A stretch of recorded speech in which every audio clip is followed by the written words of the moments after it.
for the next couple of speakers, we are going to be highlighting some of the opportunities that startups can work with NASA, specifically through their SBIR office. So first up, we're going to hear from Dr. Duncan Hitchens with Lynntech Inc., which has received, I think, several SBIR awards. And then we're going to hear from Mike Vinge, who is also with NASA's SBIR, on how startups can work with that. So with that, we will turn it over to you, Dr. Hitchens, to talk about your company and some of the work you're doing. Great, thanks.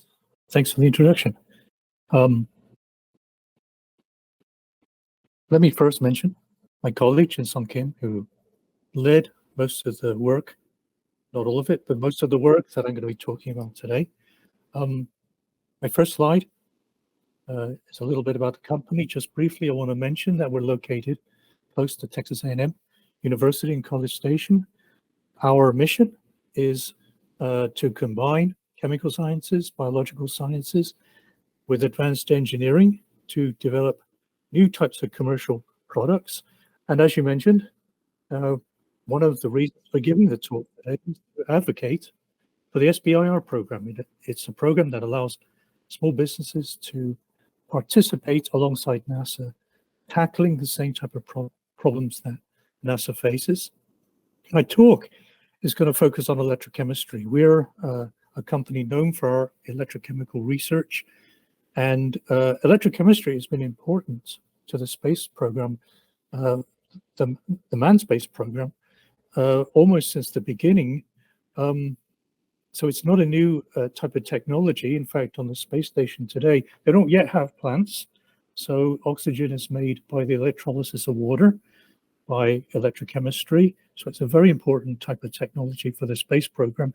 We've evolved and developed some technology that overlaps and is complementary to, I would like to believe, space habitation and food production in the future.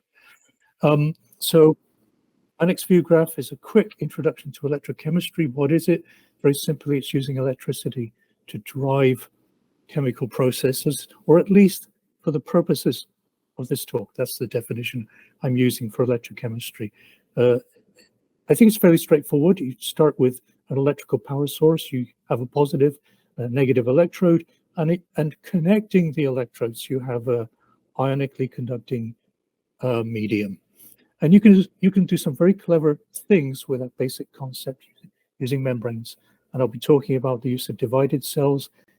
This gives you an opportunity to make some kind of solutions, reagents, and chemicals that would be very useful to you in a space habitat, especially when you have limited resources. We've all talked about that, and where you are limited in your ability to take supplies with you. And I also want to point out that I mentioned the use of electrolytes, which you think of as being liquids. In a lot of our research, we've eliminated the liquid electrolyte completely, and we use a polymer membrane as the electrolyte. And that makes things a lot simpler if you think about you don't have to handle liquids in a constrained environment. Very quickly, the take-home message here of this next view graph is that you can make some useful things using electrochemistry. You can make chemicals that you want, or you can manipulate solutions to give you some very useful chemical reagents that you can use to your benefit when you have limited resources. And why electrochemistry? It's been used, as I mentioned, for a long time. It's always been a big part of the space program. It has multiple advantages. It's generally thought of as a low temperature, low pressure type of process. It's electrically driven, so you have electricity. You can switch it on and off pretty easily. Electrochemical processes are energy efficient. I won't dwell on it, but there are multiple advantages to using electrochemical processes in a life support system. So we just completed SBIR. SBIR, by the way, is business innovation research. We completed a project. It's a phase one. The SBIR program actually occurs in phases. Phase one is a preliminary assessment. It's a feasibility study. Phase two, if your phase one is successful, gives you an opportunity to do an extended period of research to develop something like a prototype. that can be evaluated eventually from a commercialization perspective. So we developed a device. It's shown here. I won't go into the details. We developed a lab scale device to analyze nutrient solutions. The idea being that plants in space, sooner or later, will need some kind of automated delivery system of nutrients. And it would be a good idea that there would likely be a requirement in the future to be able to analyze those solutions. Do they meet quality standards? Are they being depleted? And that was the motivation for this research. And we took a technique that's actually well known. It's called ion chromatography, but we adapted it, and we adapted it particularly for use in space. Well, the issue that you have using ion chromatography from a space-based perspective is that it requires reagents. To make it work efficiently, typically the operator of the instrument will require acidic or basic solutions. And that's a problem if you think about it. On a long duration space mission, it's inconvenient, to say the least, to have those types of solutions, and eventually you might run out. So our device regenerates those reagents internally, so it's a kind of a self-contained device. And the electrochemistry, I guess, got complicated pretty quickly here. All I'm going to say is we used a membrane type process, a membrane cell, a divided cell, whereby we can split salt solutions into a strong base and a strong acid, and use those solutions and regenerate them over and over again. When the acids and bases are used, they're neutralized back to the salt solution, and we can keep regenerating these reagents. So we have what we call a reagent-free analytical device. And I won't talk too much about the figure that's on the right, which is called a suppressor. It's an important part of doing ion chromatography effectively.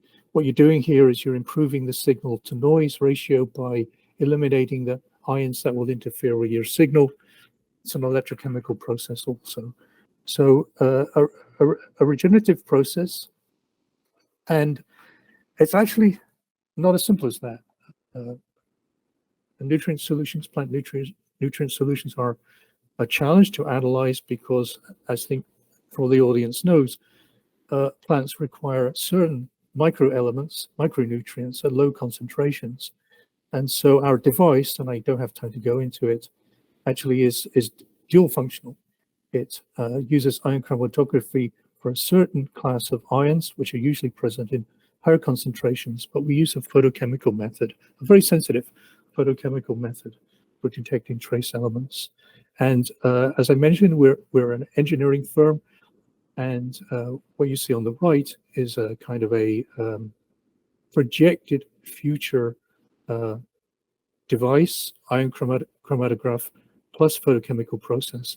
And it has some features in it that will make the device convenient if you ever need to use it in a non-gravity situation.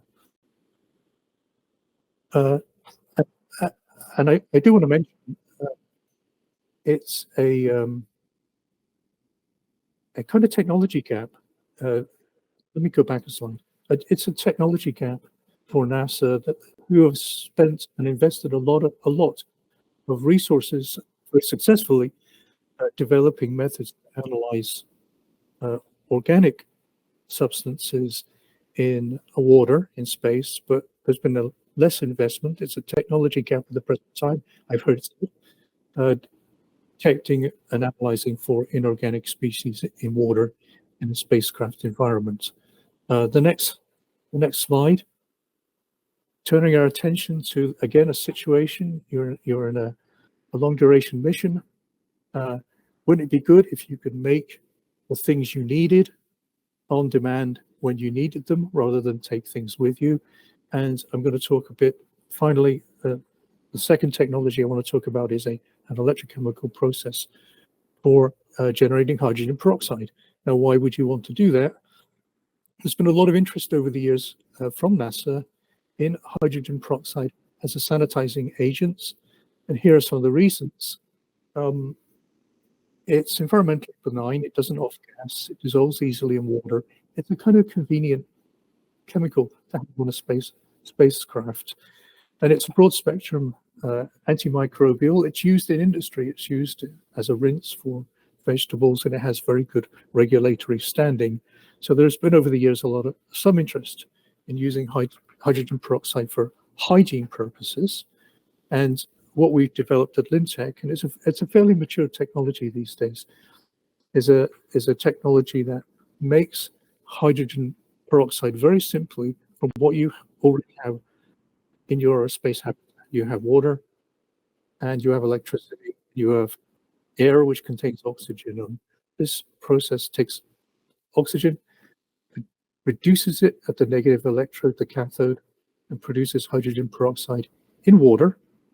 And this is one of those instances where we do not use a liquid electrolyte, but we gain a lot by using a membrane to connect the positive and negative electrodes. So a membrane serves to complete the circuit, and we don't have to deal with a liquid electrolyte, and the hydrogen peroxide is produced in actually pure form. I'm not going to claim it's food grade peroxide, but our tests have shown that it's actually very pure, and it's ready. I guess I would argue that it's ready to be used in a wipe or a rinse or something for sanitation purposes. And the figure on the right shows a three-dimensional view, and it shows the role of the proton exchange membrane. We can eliminate the use of a liquid electrolyte. This is my next to last view graph. Here are some test results. I mentioned it's a mature technology. We have long-term operation of the electrochemical cells, and depending how you configure it, you can produce a continuous output of 5 weight percent hydrogen peroxide in water. You have the option. It's a little more sophisticated. It's a little more elaborate, but it's possible to produce 17 or 18% weight percent hydrogen peroxide in water. Of course, you would want to dilute those solutions before you use them as a rinse or wipe.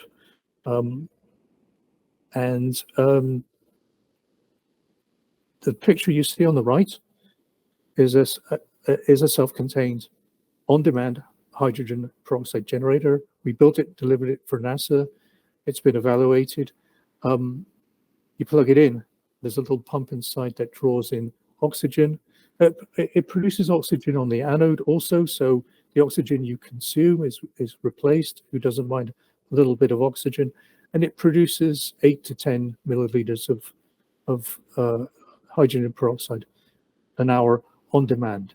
So that concludes my talk. I hope that's given you a little bit of insight into potential benefits of electrochemical methods for long-term use in a closed environment, and maybe some ideas how you could exploit some of these ideas to improve efficiency of plant growth and speed the progress in that area. And once again, thanks to the SBIR program, and I would recommend startups, folks that are thinking of a spin-off company out of a university, to take a look at this phased program. And I think we have another speaker to talk on that coming up. Thank you for your attention. And here are our team members, the ion analyzer team and the hydrogen peroxide team. We've developed the hydrogen peroxide team over a number of years, so some of those team members have left the company. But thanks for your attention.